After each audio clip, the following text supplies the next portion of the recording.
C'est l'observation du paysage, l'évolution du paysage au cours des années. Nous avons connu ces espaces cultivés ou juste en déprise, et peu à peu, les propriétaires de ces terrains ont délaissé ces parcelles. Et un beau jour, on a dit mais ça va plus, on ne voit plus rien, on ne voit plus les villages en face. Le soir, il y avait les lumières de l'un ou de l'autre. On vit un peu ensemble visuellement.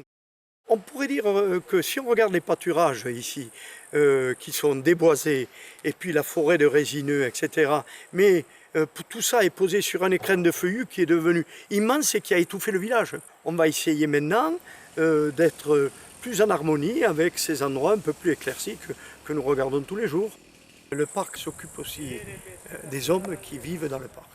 Et ils sont venus repérer les espaces de propriété, alors même que la plupart ne connaissaient ni leurs limites ni leurs arbres.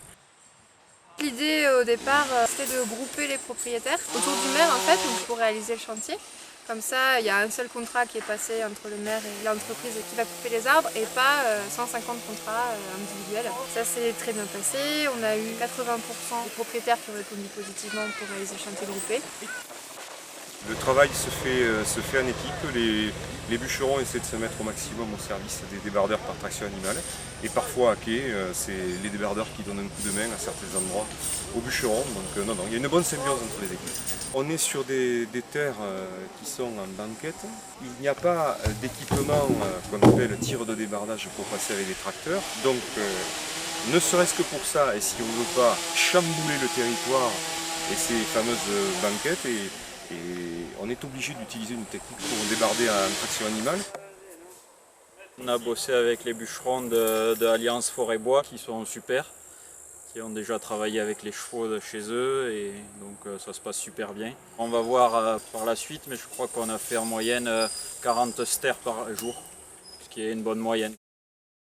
Le débardage, ça consiste à tirer du bois qui a été coupé par un bûcheron et l'emmener en bout de piste. Et là on voit aujourd'hui que ça a tout son intérêt parce que justement c'est un terrain accidenté et on ne pourrait pas le faire avec un tracteur ou motorisé, quoi. Ce qui m'intéresse bien sûr, c'est de faire voir que ce petit cheval qui est ariégeois, qui est de race castillonnaise, est capable de faire sa partie du boulot sur la journée. J'ai connu, non, il y avait toujours des arbres moi. Sauf il y a quelques années, ils avaient commencé à les couper sous l'église.